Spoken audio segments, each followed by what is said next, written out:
Yo, yo, yo, welcome back to the Out of the Box Show. I'm John Wallace alongside my co-host Chris Calderera, and we are back to recap LSU football's massive win over the Florida Gators and Billy Napier in Tiger Stadium this past Saturday. I know we're a little late in the week, Chris. It's Thursday week. We got to look ahead to Georgia Southern, which we will do. I know you were just telling me before we started recording, I know you have a full breakdown of Georgia Southern's lineup, coaching staff, schemes, you name it. So you're going to break all that down. I'm going to just let you go. All right. We'll maybe talk a little bit of miscellaneous topics, maybe a little LSU basketball just to kind of start the season off. LSU is, I believe, 2-1 now. They lost a nail biter to Dayton this afternoon, yesterday, as you were listening to this.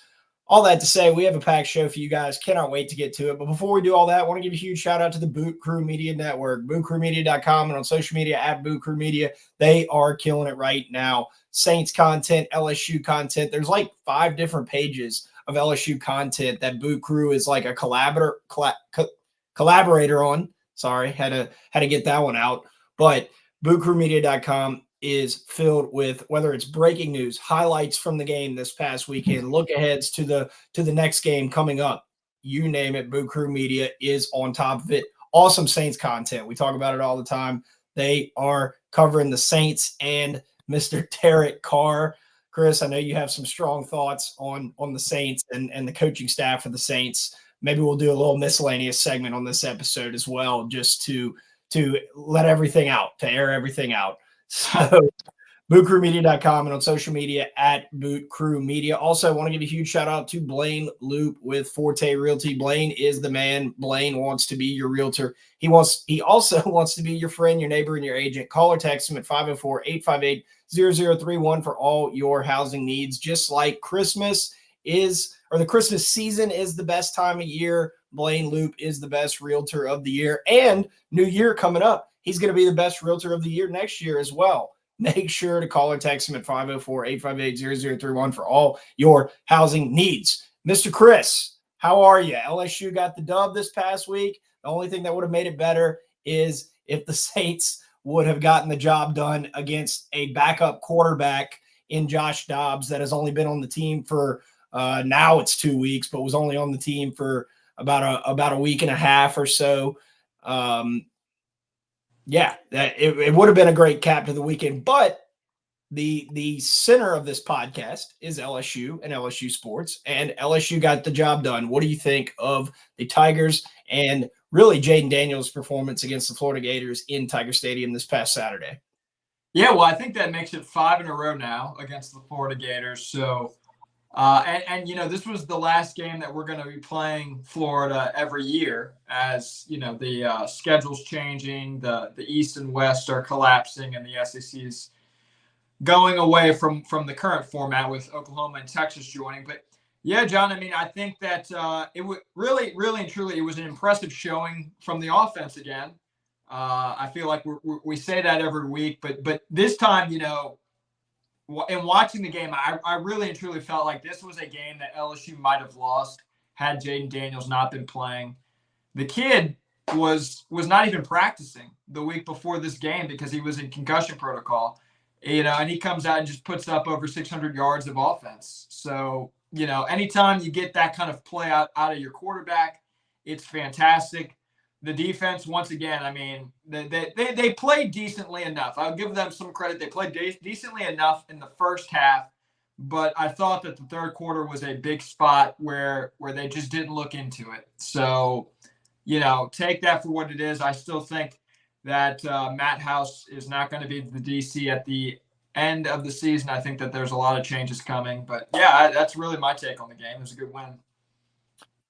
Yeah, as you mentioned, Jayden Daniels was the star of the game, and we're going to get into it, the Heisman conversation, whether he deserves it or not. I don't think it's a question that he deserves it, and I do want to hear your take on whether or not the team aspect of the game should be taken into consideration when voters are voting for the Heisman. But just a little recap: Jayden Daniels threw for 372 yards, rushed for 234. on 12 attempts, had the 85-yard touchdown run. That was electric. Ran for another touchdown in the game. Absolutely incredible. No interceptions, 3 touchdown passes, put up 52 points. Like the whole conversation surrounding Jayden Daniels this year and as we kind of move on through the season has been like, wow, like when are we going to be able to see this prolific of an offense? We've kind of buried the thought that it stinks that the defense is the reason that Jayden Daniels isn't going to win a national championship as an LSU Tiger. But what are your thoughts heading into the final 2 weeks of the season? Obviously, like we mentioned, did I say Georgia Southern at the beginning of the show? It's Georgia State, right? I thought you said Georgia State, but maybe I was not listening. I don't know. I thought you said the right one. Either way, we got Georgia State coming to Tiger Stadium this week, and then we got A&M, and that's another thing we got to touch on, the Jimbo-less Texas A&M Aggies to round out the regular season. Can Jayden Daniels do anything else in the next 2 games to elevate his Heisman campaign? Or is it just kind of is what it is, and it's kind of waiting for some other dominoes to fall of some quarterbacks or players on other teams? I mentioned that because, Marvin Harrison Jr. is in the conversation, Bo Nix, Michael Penix, if you will. So what are your thoughts as to what he needs to do, if anything, in the next 2 games to elevate his Heisman status? Yeah, John, I mean, that's a good question. I feel like at this point in time, like you said, it is what it is. I feel like a lot of people have made up their minds. And when I say people, I'm talking specifically about the Heisman voters. I mean, right now, Bo Nix is the odds-on favorite to win the Heisman, which is, in my opinion, just a sheer tragedy. I feel like people are falling in love with the storyline of Bo Nix. How he got transferred from Auburn, how he got counted out. Now he's having this great season at Oregon.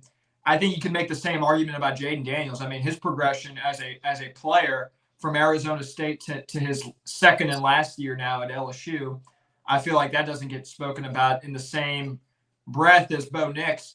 But yeah, John, I mean, like, I don't know if at this point he's done everything he could do. So I don't know if games against Georgia State and a coachless A&M team are going to solidify things to people. I mean, the stats speak for themselves. We spoke about Bo Nix a little bit earlier. Just looking at the top 3 Heisman candidates, it boils down to Bo Nix at Oregon, Michael Penix at Washington, and Jayden Daniels at LSU. Bo Nix has played 1 game against a top 50 defense.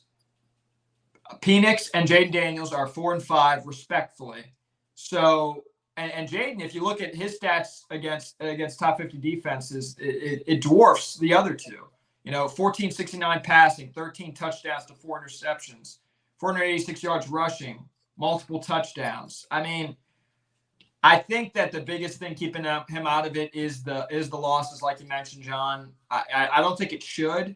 I think that the wins and losses are important when you're talking, like, obviously a guy on a 4-6 team shouldn't win the Heisman. And why do I say that? It's because, well, clearly he's not good enough to win his team games. I mean, there is a line as to, how much the wins and losses matter. But I feel like a 3-loss team, while you're out of it in terms of, national championship race, if you win out, that's still a very good season. I mean, a 3-loss season is still a very good season. I know people have been talking about the last quarterbacks to win it with 3 losses, Tim Tebow, Robert Griffin.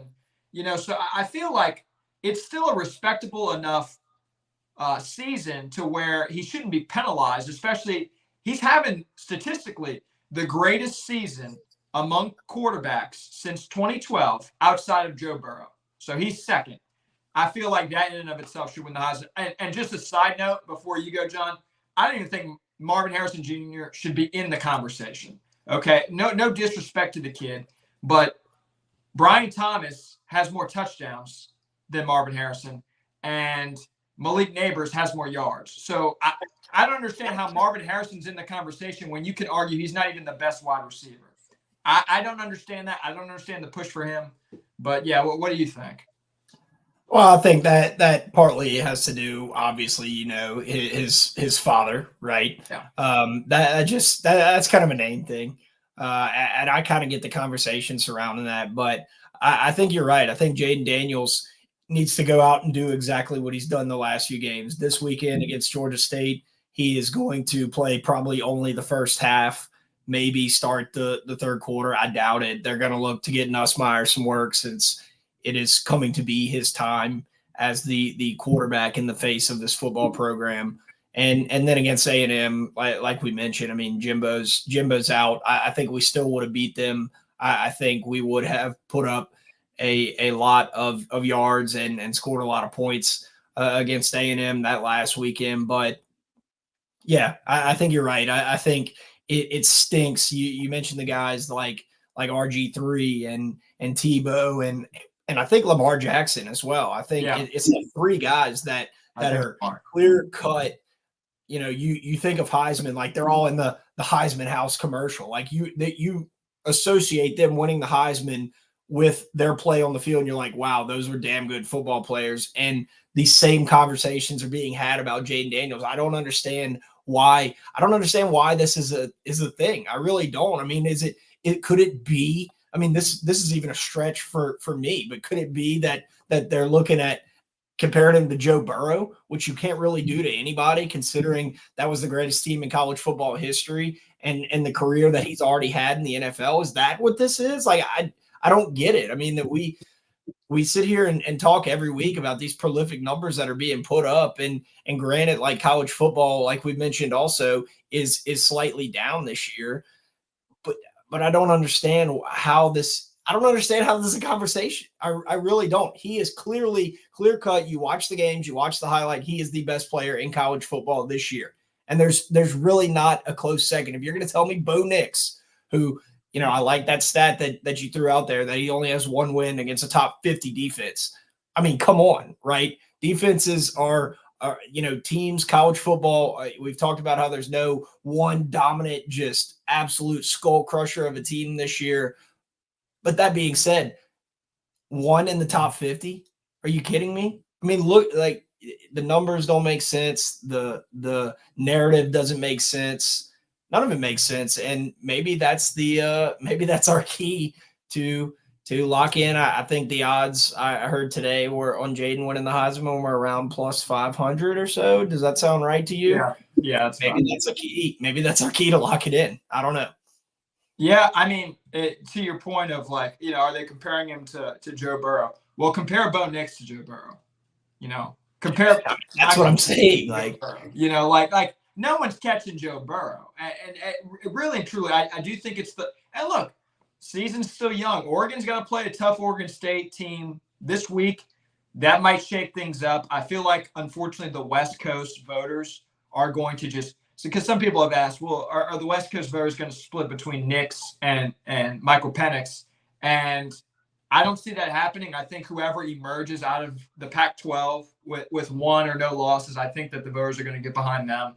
It'd be unfortunate to not see Jayden win the Heisman. He can't play defensive back, so I don't know why he would get penalized for that. And wins and losses have never been part of, like, that's just people writing in their own take on what the Heisman should be. Wins and losses have never been part of it. Again, I think you can obviously argue that a team that is really bad and sub 500, a player on that team should not win the Heisman. But I don't see why a player on a 3-loss team that's going to probably end up at a good bowl or even a New Year's Six bowl if some things break our way. I don't see how you can argue that that's not Heisman worthy.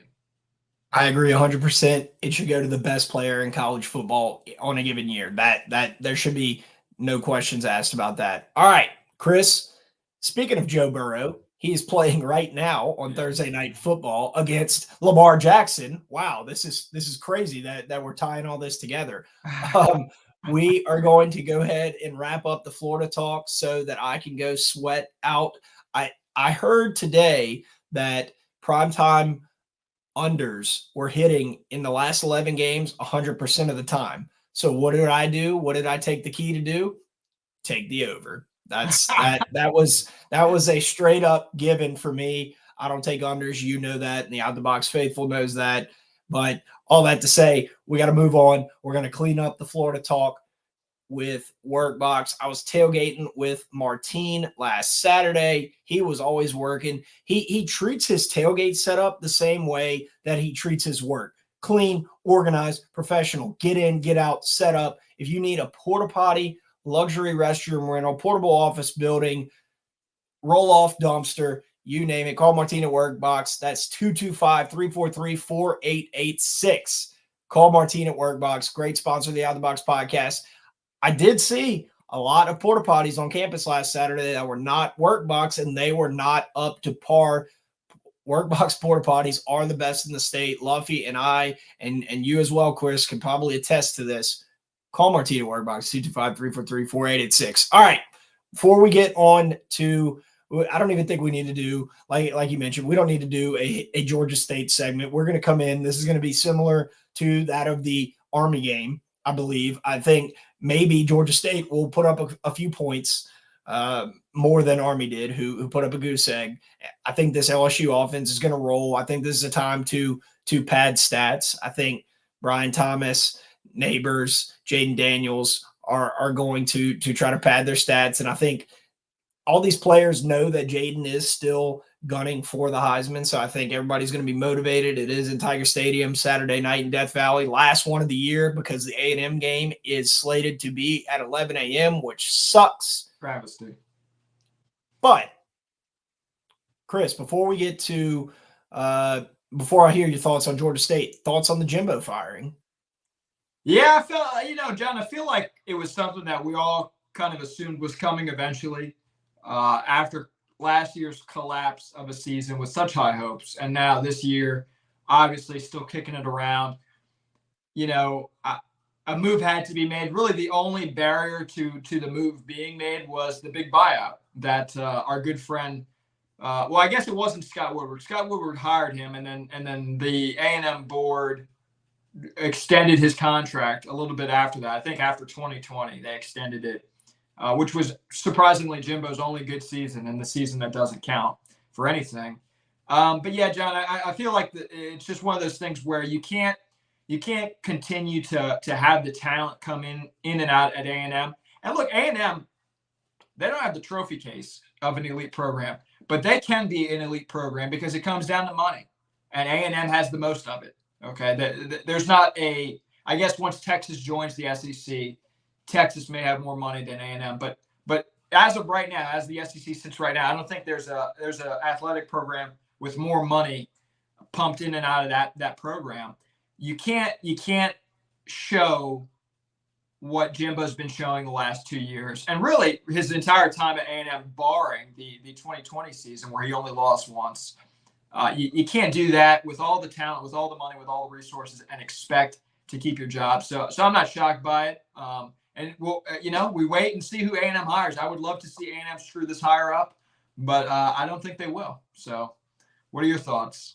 Two thoughts on that. One, if somebody offered me $76 million to not work, take it in a heartbeat. That is a phenomenal deal. Jimbo should go move out onto an island in St. John or one of the Virgin Islands and sip pina coladas for the rest of his life, and watch reruns of Friends and whatever his favorite shows were. But that is an incredible amount of money. You said that A&M has the most of it. And you're right, to put the product that he put out onto the field. I'm not saying it's easy, but I mean that there's about 5 to 7 programs that you would consider elite jobs in college football, and I believe that to be one of them for the money reason, right? They sign these number 1 recruiting classes, and then they come out and they go 8-4, 7-5. It's not up to par.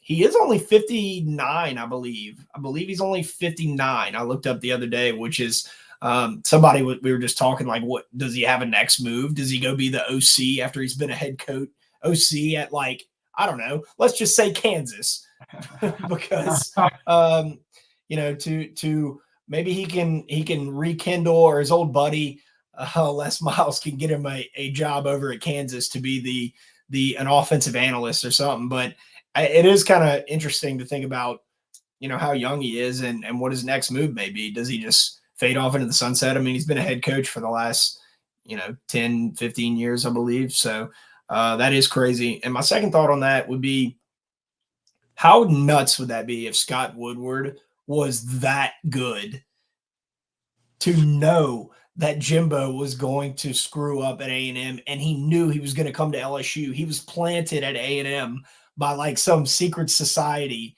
I'm not going to say the deep state, right? But like, say he was planted there, and he was playing 4D chess the whole time, bringing in Jimbo just because he knew he was going to mess this up. And now he's just like sitting there watching the news in, I don't know. I could just see Scott Woodward living in a dorm at LSU. He's just sitting there. He's got his TV on with his bunny ears, and it's like an old time TV, and he's just watching and sipping a whiskey and just chuckling at that.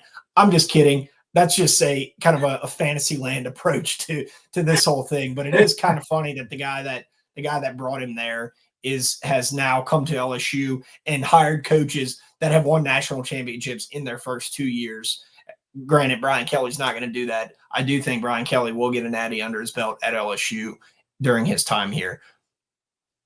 But yes, a lot of money to put that sort of product out on the field. All right, Chris, you have 30 seconds. You can choose to take it or not.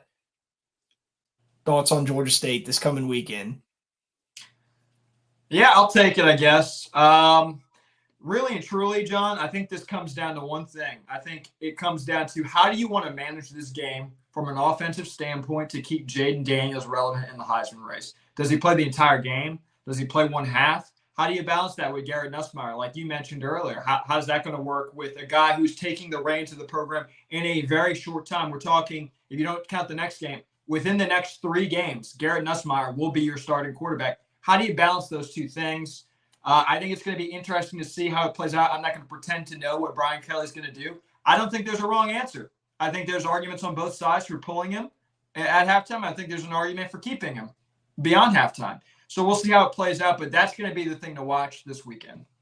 Truly, I don't know the right answer, right? I think it's going to be kind of a feel it out type thing, right? Like if we're up 42-0 at halftime, I think he definitely comes out. If we're up 21 at halftime, half of that, I don't know, right? I mean, you Brian Kelly recognizes that our main goal for this season is over with. He would love to have a Heisman quarterback. That would be great for guys like Bryce Underwood to see, tangibly the benefits of coming to LSU and being a quarterback under Brian Kelly. I think Jayden Daniels, I think this next 2 games and our bowl game have a lot to prove for the future of this program, right? Obviously, that would be huge to sign Underwood, but it's there still is, although there's not the natty to play for, there is still a lot to play for. So I think it's going to be one of those feel it out games, and we will see what Brian Kelly decides. All right, Chris, I want to talk a little bit of LSU basketball. I've been kind of following it more than I normally do. LSU basketball played Dayton today. They were up, I believe they were up like 15 or so points at a certain point over Dayton, who is typically good. I don't know how they are this year, but ended up coming down to the wire and losing by a score of 70-67. I didn't get to watch it because it was kind of a day game. LSU now moves to 1-2 on the season. Their only win being against Mississippi Valley State. And I do want to talk about, I did watch LSU play Nichols last Friday night. Chris, I don't know if you watched it. I missed the first half, and LSU was down bad, right? LSU was down bad. And what do I do whenever I'm sitting there perusing the score app? Look for opportunities to live bet. I even tweeted it from the Out the Box account. I tweeted live bet Tigers because our boy Mr. Dennis on Twitter, who you know, tweeted at us and said, "Is it time to fire McMahon?" or something like that. And I just responded. I said, "Live bet Tigers." And then I was actually watching a movie on Friday night, and I'm like, "All right, let's tune into the second half and see what this LSU team's about." They come back, they battle back, get it to within a point or two. They were actually winning with a few seconds left. Nichols comes down and drains a dagger 3 with like 1 second left on the clock and wins the game. I know it's very early on in the season. I don't want to speculate. We should have never been down to Nichols in the first place, but we were down like 20 points. But yeah, a couple of heartbreaking finishes. But on the flip side, it does kind of feel like we're in these games, right? LSU should always beat Nichols, and it shouldn't even be a competition. But I don't know. I just wanted to kind of talk about LSU basketball because it is a new season coming up, and we're gonna have to start talking about it. So that's my LSU basketball minute. Yeah, well, John, I think you made a mistake very early in what you were saying. You say LSU basketball. I believe the real team, the basketball team, plays tomorrow against Southeastern. You were referring to the men's team. So long as Matt McMahon is the head coach of the men's team, I will refer to them as the men's team and not the basketball team. Okay, so well, honestly, you got to look at this too. So Kim Mulkey and her squad, they came out, I believe it was the first game, and they did take the L. I don't think that is going to be a trend. I think that was just kind of a national championship hangover. But yeah, I don't know. I just talked about I just wanted to do a little LSU basketball minute, or the men's team, or whatever you want to call it, as long as Mac McMahon is at the helm. All right. Let's get on to the House Always Wins segment presented by the House Bar in Tigerland. House Bar in Tigerland. Casey was out at the tailgate on Saturday. He was texting me on the way there. He's like, y'all good on booze? Y'all good? Y'all need me to bring anything? I said, nah, man, we're good. He said, are y'all going to run out of a certain type of alcohol this time? And I said, clearly he was kind of being sarcastic, but it was also true that we did run out because the first tailgate that we did for the Auburn game had such a great turnout. He even offered to bring some alcohol to the tailgate this Saturday, so we didn't run out. Update on that, we actually didn't run out this time, so it was a huge success. But that just goes to show you how good the people are over at the House Bar in Tigerland. Jeff and Casey over there have been sponsoring this podcast for almost 4 years now. That is kind of insane whenever you take a step back and think about it. House Bar in Tigerland, get on over there. Football season's almost over. You got 2 Saturdays left. I'm sure after the A&M game, the house in Tigerland is going to be popping all day until the early morning hours of Sunday afterward, open until 2 a.m. House Bar in Tigerland. Best pizza, best beer, best environment. The house is home. Get on over to the House Bar in Tigerland this winter, I guess. I guess we're kind of moving into winter. It's been a little chilly outside lately. I'm not a fan of the cold weather, as you might know, Chris, but I am a fan of the House Always Wins segment. And looking at, you know how I write your picks and my picks down every week. So I like the pick whenever you made it, but you did pick the Saints -3 against the Vikings. It actually did look like the Saints were going to come back and make that a game, right? They were down like 24. They drove down the field. Derek Carr goes down. Jameis had a few good passes, few good plays. They come back to within 8 points, and then I think that's when Jameis threw the pick on like the 5-yard line or whatever. I can't remember. That was so long ago, but it did look like they were going to come back and make it a game. But Josh Dobbs clearly did not have the fall off that I expected. The Saints are being the exact same Saints that they have been all season, and I don't think my future of the Saints over 9.5 regular season wins is going to hit. Also, you had Oregon -15.5 versus USC. I do not believe that covered. Am I correct in saying that? Did I give -15? Is that what I gave? -15.5. I believe. That's so irresponsible of me. I can't remember the score. I think I do remember that was the number that I gave out because I said I liked it at 21. I said I thought the number should be closer to 21.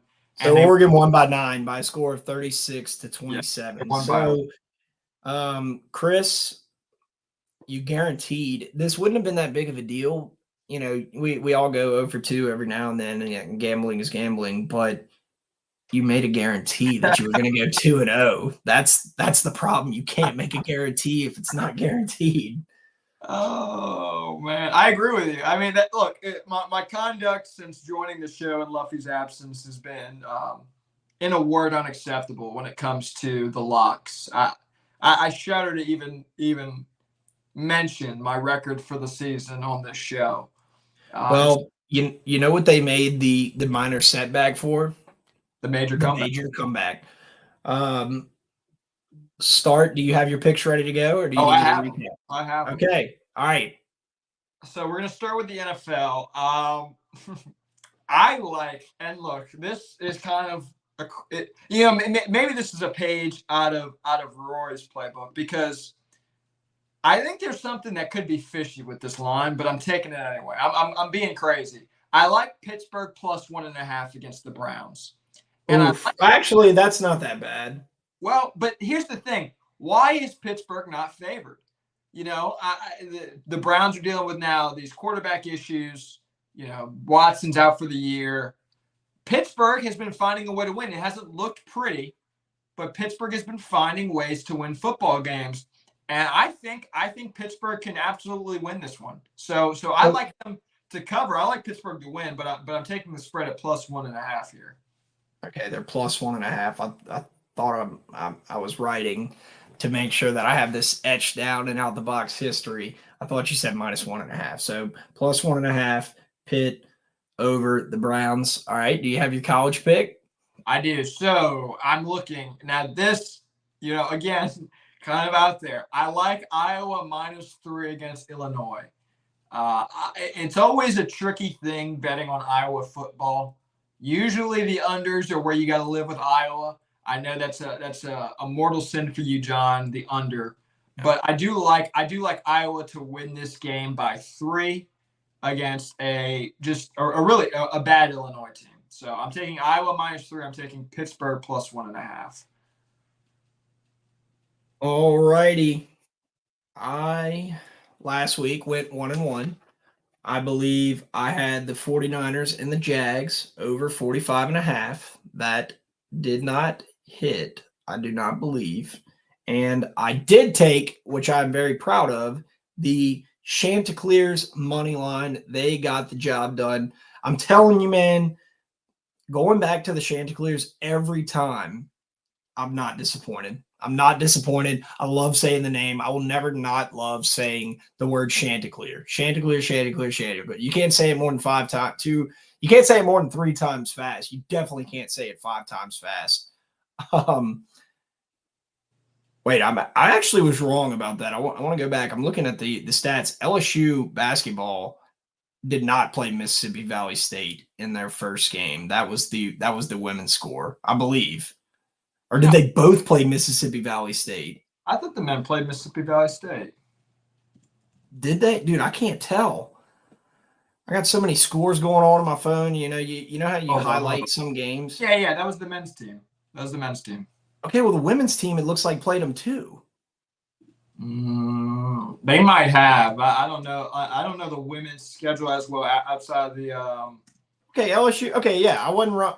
It was a very similar score. The women's team played them as well, which is crazy. I don't think they played the men's Mississippi Valley State team. But anyway, I just wanted to correct myself if I was wrong. I this week am looking to go 2-0. I am not going to make any guarantees because that's how you get yourself in trouble. Oh man, this Lions Bears game just has caught my eye because I believe they announced Justin Fields will be coming back this week. I think he's going to be rusty. The problem is that the spread is -7.5, and I hate it. And for that reason, I'm going to do it. Lions -7.5. Take the hook.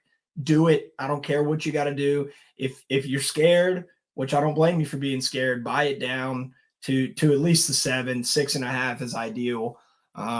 Lions are. I did look back at my text from this past weekend, and I sent a text to my buddy, and I said the Lions are frauds. They're not frauds. They won a close game against the Chargers, but I think it is what it is. I think the Bears are. I think Justin Fields is going to struggle coming back from an injury, and I'm taking the Lions. As far as college goes, I don't know. I don't even like this pick, but this is kind of a shot in the dark, so probably fade it. We're going to stick with the -7.5 trend. I'm going to take Texas -7.5 against Iowa State. So you're betting on Iowa, and I'm betting against Iowa State. I don't know what we have against that poor small state that is near Omaha, Nebraska. Maybe it was whenever we rode up to Omaha back in 2017 and saw how barren the drive was through Iowa on the way to Omaha, Nebraska. But either way, I think that about does it for the House Always Wins segment in our show. Thank you guys so much for listening. We cannot thank y'all enough. Episode 169. Can you believe it? I can't. Like I said earlier, we've been doing this for almost 4 years, and the support is what keeps us going. Thank you guys so much for listening and for hitting us up. Like, I love when people text me and they're like, hey, just listen, heard you say this. Let's have it. Let's not, they don't say let's debate about it, but they just like, do you really think that? Do you not think that? Oh, I agree. Shout out Dan Edmond. We got a compliment today. Hopefully he will be listening to this. He sent me a text. He said something along the lines of really been enjoying the podcast. Thank y'all. Keep up the good work. So shout out Dan Edmond, grinding it out in med school. You've known Dan Edmond a long time, Chris. Shout out to all of our great sponsors, Martine and Workbox LLC, Blaine Loop with Forte Realty, the House Bar in Tigerland, Jeff and Casey over there, and the Boot Crew Media Network. Thank you guys so much. And Chris, please don't give a guarantee on the podcast again. I don't. The last thing I need was advertising, like, oh man, put the mortgage on this. I just simply said, John, you know what? We're going to go 2-0 this week. It was very, you know what? I feel like if you blinked, you missed it. There's probably a poor fellow that is sitting up in North Louisiana right now, like in Shreveport or something, that actually put his mortgage on your two picks.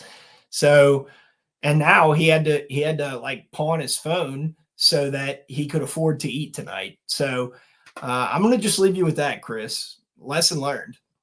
You know what? That's his problem. If he's going to be silly enough to do that, that's on him. That's not me. Fair enough.